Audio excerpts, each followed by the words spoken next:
ஐயா, திருச்சி கிளை சபையிலேருந்து ரம்யா சாந்தமோகன் வந்து அவங்க ஒரு வினா வைக்கல, உங்கள்கிட்ட சொல்லியிருக்காங்க.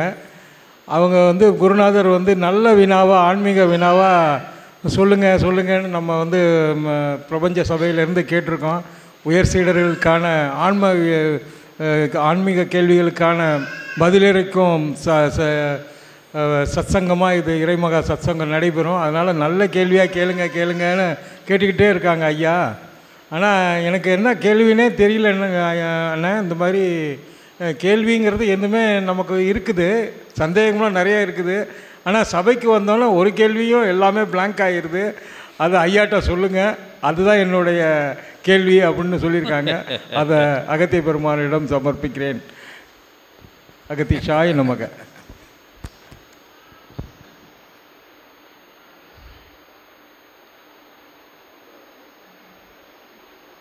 இறை அமர்ந்து இறை ஆட்சி, இறை அமர்ந்து இறை சித்தனுக்குள் இருந்து இறையாட்சி புரியும் அற்புத பிரபஞ்ச மகா அகத்திய வாழைச்சித்த சபையினுடைய உயர் தலைநிலை கிளை சபையாம் ஏற்றமிகு எம் திருச்சி கிளை சபையிலிருந்து வந்து அருள்நிலையாய் ஆசான் இணைநிலையோடு வந்து அமர்ந்திருக்கின்ற சீடர்களே வாழ்த்துகின்றோம். ஆசி வழங்கிய ஓம் அகத்தீஷாய நமக. ஒவ்வொரு கிளை சபையும் தனித்தனியாக அகத்தியன் யாம் காலை வேளையில் உரைத்தவாறு ஒன்றுக்கு ஒன்று சளைத்த நிலையல்ல என்று உரைக்கின்றோம்.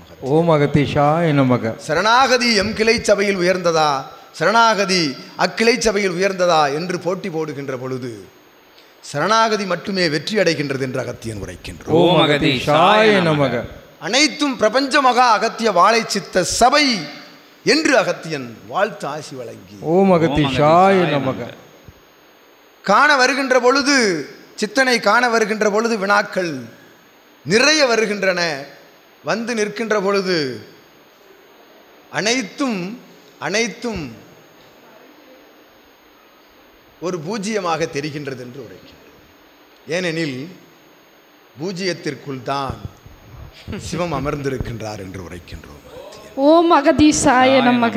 உங்களை பார்த்த சந்தோஷத்திலே எங்களுக்கு கேள்வி எழும்பலங்கய்யா.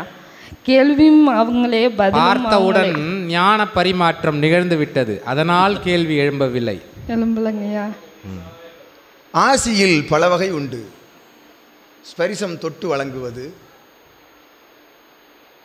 அருகாமையில் நிற்கின்ற பொழுது கையை உயர்த்தி ஆசி வழங்குவது, வெளி உங்களது நகரத்தில் இருக்கின்ற பொழுது சித்தனோடு உரையாடி அவனிடம் ஆசி பெறுவது, உரையாடுவதே ஆசிதான், உரையாடி ஆசி பெறுவது, வந்து நின்றவுடன் அவனுடைய கண்களை கண்டவுடன் வருகின்ற ஆசி இருக்கின்றதல்லவா, அத்தகைய நயன தீட்சைக்கு ஈடான நிலை எதுவும் இல்லை என்ற அகத்தியன் உரைக்கின்றோம்.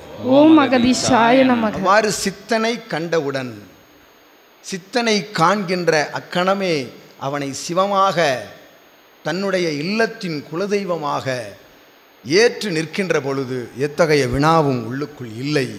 பூஜ்ஜியத்திற்குள் என்ன இருக்கும், இவன்தான் அமர்ந்திருப்பான் என்று உரைக்கின்றோம் அகத்தியன். ஓம் அகதீஷாய நமக. சரணாகதிக்கு ஒவ்வொரு எடுத்துக்காட்டு, ஒவ்வொரு சீடனும், திருச்சி கிளை சபையில் இருக்கும் ஒவ்வொரு சீடனும் அவரவர்கள் இல்லாலும் மழலையர்களும் சிவமகா வாழை சித்தனை கொண்டாடுகின்றார்கள் என்று உரைக்கின்றோம். ஓம் அகதீஷாய நமக. அதனை கூற வேண்டுமெனில் அகத்தியன் கண்களில் நீர் தவழ்ந்துவிடும். கொண்டாடுகின்றார்கள். ஒவ்வொரு இல்லங்களிலும் சித்தனை சிவமாக, குழந்தையாக, தாயாக, தந்தையாக, சகோதரனாக, சகோதரியாக, தன்னுடைய குடும்ப உறவினனாக கொண்டாடி வருகின்றார்கள் ஒவ்வொரு சீடனும் என்று உரைக்கின்றோம். அது அந்நகர் சபை மட்டுமல்ல, எமக்கு கிடைத்திருக்கின்ற அத்துணை கிளை சபைகளிலும் உயிராய் நினைத்து கொண்டாடி மகிழ்கின்றார்கள் என்று உரைக்கின்றோம். அதற்காகத்தான் அகத்தியன் உரைத்தோம், எமக்கு கூட இத்தனை சீடர்கள் இல்லை, இது போன்ற சீடர்கள் இல்லை அக்காலத்தில் என்று உரைக்கின்றோம். ஒரு மானிடனை ஒரு வாழும் குருவாக ஏற்றுக்கொள்வது சாதாரண நிலை அல்ல. நிச்சயமாக ஏற்றுக்கொண்ட சீடர்களே, உண்மையில் அகத்தியன் இத்தலத்தில் அமர வந்து சச்சங்கம் நிகழ இருக்கின்றது என்கின்ற அவ்வார்த்தையை செவியில் கேட்டவுடன், சச்சங்கம் துவங்கிவிட்டது 10 தினங்களுக்கு முன்பாக, ஆற்றல் எல்லாம் வந்து குவிந்தன. இங்கிருக்கும் ஆற்றல் சபைக்கு வருகின்றது, சபையில் இருக்கும் ஆற்றல் எங்கு வருகின்றது? அங்கும் இங்குமாக சித்த கணங்கள் காவல் இடுகின்றார்கள் வரும் வழியெல்லாம். இங்கு மட்டுமல்ல, கிளை சபைகளிலிருந்தும் ஒவ்வொரு சீடர்களின் இல்லங்களிலிருந்தும் சற்சங்க விழா தலத்திற்கும் அங்கும் காவல் பணிதனை ஆற்றிக் கொண்டிருக்கின்றார்கள் ஒவ்வொரு கணங்களும் ஒவ்வொரு கணப்பொழுதும் என்று உரைக்கின்றோம். அவ்வாறு சூட்சமத்தில் வெற்றி கண்ட சபை பிரபஞ்ச மகா அகத்திய வாழைச்சித்த சபை என்று அகத்தியன் கூறுகின்றார். சூட்சமத்தில் இச்சபையை வெல்ல எவரும் இல்லை, இயல்பிலும் இனி வெல்ல போவதும் இல்லை என்று உரைக்கின்றோம். ஒரு வாழும் குரு என்பவனுக்கு ஒரு உண்மையான எடுத்துக்காட்டு எம் சீடன் என்று வாழ்த்தி மகிழ்கின்றோம்.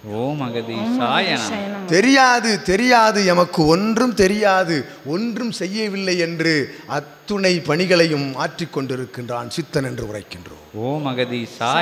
11,000 யுகங்கள் என்று சொல்கின்றோமே, இது இவன் உரைத்தது அல்ல, இவன் மானிடனாக உரைத்தது அல்ல, இவன் உரைத்தது அல்ல, அகத்தியனும் சிவபெருமானும் உரைக்கின்றார்கள். 11,000 யுகங்கள் கடந்த புண்ணிய நிலையின் ஒட்டுமொத்த சாராம்ச வடிவமே சிவமகா வாழைச்சித்தன் என்னும் வாழும் குருவென்று அகத்தியன் உரைக்கின்றான். அவனை அத்துணை வடிவமாக பார்க்கின்ற பொழுது கூறினார்களே காயகல்ப நிலை, உரைத்து கொண்டிருந்தார்களே காயகல்ப நிலை நிச்சயமாக ஒவ்வொருவனுக்குள்ளும் நிகழ்ந்து கொண்டிருக்கின்றது. அவர் உரைத்தார், அதிகாலை வேளையில் கண்ட பொழுது என்னிடம் இச்சீடனிடம் உரையாடி கொண்டிருந்தார். அப்பொழுது அகத்தியன் தான் உள்ளிருந்தான். இங்கு வந்து அமர்ந்து நேற்றைய இரவு சிவமகா வாழைச்சித்தன் உரையையும் அகத்தியன் ஆசியையும் கேட்கின்ற பொழுது அவனுக்குள் ஒரு நிலை எழுந்தது, இன்று முதல் புலால் உண்பதை நிறுத்த வேண்டும் என்று. இது காயகல்ப நிலையின் முதல் நிலை என்று உரைக்கின்றோம். நிச்சயமாக ஒவ்வொன்றாய் விடுபடும், ஒவ்வொருவனுக்குள்ளிருந்து ஒவ்வொன்றாய் விடுபடும். உணவு முறைகள் மாறுபடும், சித்த நிலை உணவு முறைகளாக அது மாறுபடும். அதுதான் கலியுகத்தில் காயகல்ப நிலை. இவனை வணங்கி வாழ்த்தி நிற்போர்கள் நிச்சயமாக சிரஞ்சீவி நிலை அடைவார்கள் என்று உரைக்கின்றார்களே, சிரஞ்சீவி நிலைக்கு முன்பான நிலை காயகல்ப நிலை என்று அகத்தியன் உரைக்கின்றார். அந்நிலை ஒன்றும் இல்லா நிலையில் அனைத்தையும் உணர்கின்ற நிலை வழங்கும் சபையில் சீடர்களாக வாழ்ந்து வரும் அற்புதமான கிளை சபை சீடர்களை வாழ்த்தி மகிழ்கின்றோம். தெரியாது தெரியாது என்றால் அனைத்தும் வாரி வழங்கப்படும் சபையிலிருந்து. எல்லாம் தெரியும் என்றால் நீர் அமர்ந்திரு என்று உரைத்து விடுவார்கள்.